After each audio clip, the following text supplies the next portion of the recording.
Hello, it's Friday, August the 7th. Welcome to Season 2, Episode 17 of What's Happening in Myanmar, a show from the Frontier Myanmar podcast family. I'm your host, Nick Dunlop. This week in Myanmar, Min Aung Hlaing addresses Parliament on his first 100 days as president, the Red Cross meets with jailed counsellor Aung San Suu Kyi, and the Junta leader visits Thailand. On Monday, Junta leader Min Aung Hlaing delivered a speech to Parliament reviewing his first 100 days in power.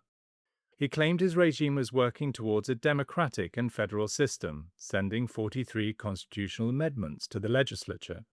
In the address, he revealed the regime has held discussions with 13 ethnic armed organizations, including the Chin National Organization.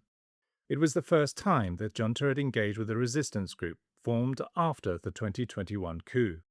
On the day of Min Aung Hlaing's speech, the president of the CNO, John David, resigned after admitting he met with a regime delegation in New Delhi without consulting his group's leadership. The CNO stressed the meeting did not represent their official position. On the economy, Min Aung Hlaing blamed the trade deficit on low domestic production and high imports, vowing to boost rice exports and reduce reliance on foreign cooking oil. He also announced a push to resume the controversial Myitsone Dam project in Kachin State. He then accused unspecified ASEAN members of being discriminatory and vowed a Myanmar-led, Myanmar-owned approach to enhance relations with the bloc.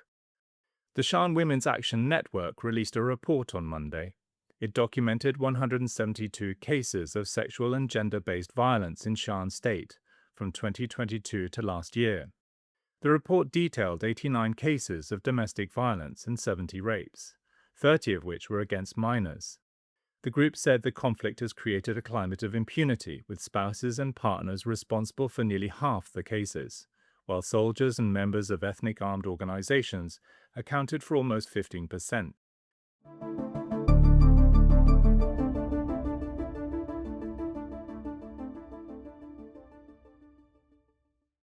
The resident representative of the International Committee of the Red Cross to Myanmar, Anno Dubek, met with the jailed state counsellor Aung San Suu Kyi at an undisclosed location in Naypyidaw on Monday. The regime released photographs from the two separate occasions, one showing her meeting the ICRC representative and another showing her the 81-year-old cutting a birthday cake. It was the first glimpse of the state counsellor since April. The ICRC stated the visit allowed her to exchange news with her family.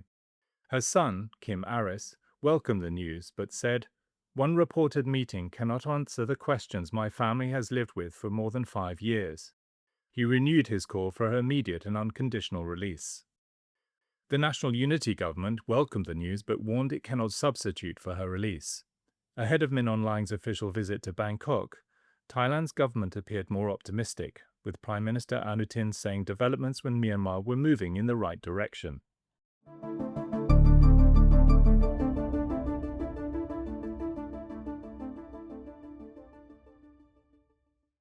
After more than 10 years of award-winning journalism, we at Frontier are fighting for our survival. The grants that once supported 2/3 of our operations are no longer available. Despite this, our journalists continue their difficult and dangerous work, but with decreasing resources.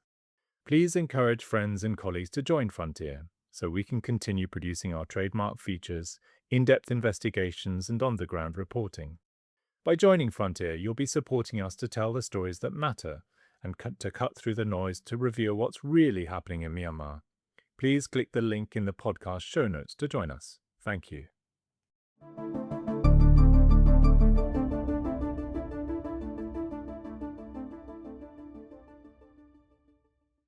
A delegation from the USWA State Party, led by Vice Chair Zhao Guoan, met with the regime in Naypyidaw on Monday and Tuesday. Zhao Guoan congratulated Min Aung Hlaing on his presidency and pledged the party would aggressively combat narcotics production and cyber scams. The delegation also included Bao Ai-kang, the son of the United Wa State Army Chair, Bao Yu-chan, and his expected successor.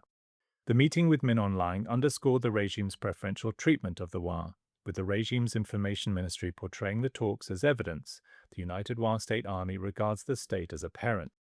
During the meetings, the Wa delegation also renewed its long-standing demand for statehood for its autonomous territory, a request that appears politically unfeasible under the current constitution. In northern Thailand, activists staged a demonstration ahead of Min Aung Hlaing's visit to the country, demanding an end to heavy metal mining by Chinese companies in USWA-controlled territory in Shan state.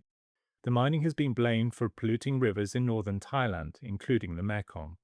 On Tuesday, a regime drone attack killed 5 civilians, including a 5-month-old baby, in Gaya State's Pruso Township.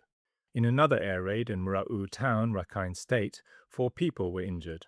The following day, airstrikes in Bago region also injured 6 civilians, including 2 children.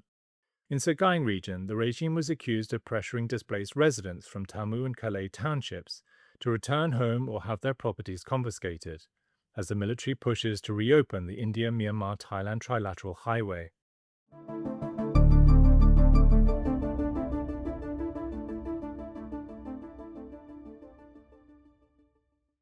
On Wednesday, the military held welcoming ceremonies for the 27th batch of recruits, meaning it has conscripted around 135,000 men since February 2024.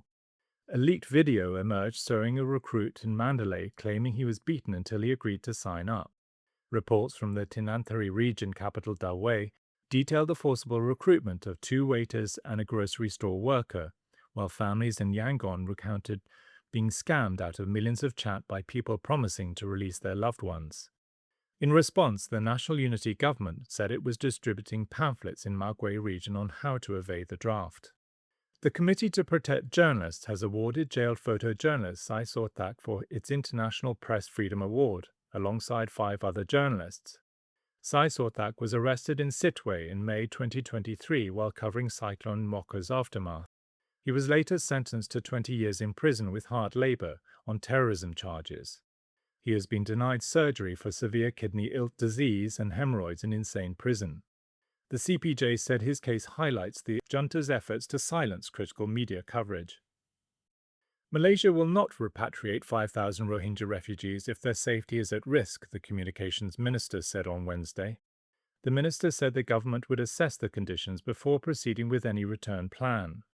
Prime Minister Anwar Ibrahim announced last week that Myanmar's junta had agreed to accept the refugees amid growing concerns over harassment and persecution of Rohingya in Malaysia. The UN Refugee Agency estimates that 126,000 Rohingya refugees live in the country. Last Friday, a boat carrying 31 Rohingya men capsized in the Naf River, which marks the border between Myanmar and Bangladesh. The passengers were reportedly refugees fleeing conflict in Rakhine State. 18 people were rescued, while 13 others remain missing.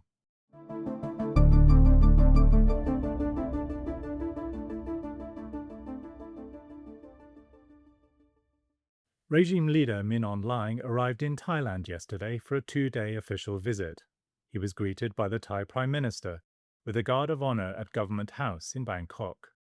Together they outlined key areas of agreement, including bolstering border security, targeting drug trafficking and online scam operations. They also pledged to expand cross-border trade, reopen key infrastructure, and formalize labor protections for Myanmar migrant workers. The leaders agreed to cooperate and fight air pollution and protect water quality. At the same time, Thailand pledged to support Myanmar's role in ASEAN. Thai civil society groups issued a joint statement opposing the visit. They urged the Thai government to halt cooperation with the junta and refuse official recognition, citing human rights abuses by the regime. Thai and Myanmar activists gathered outside United Nations offices in Bangkok to protest Min Aung Hlaing's visit, playing revolutionary songs and holding placards branding the junta leader a criminal, calling for a federal democracy.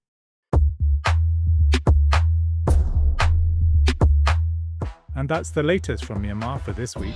I will be back next week to bring you a roundup of all the stories making the headlines on Friday, August the 14th.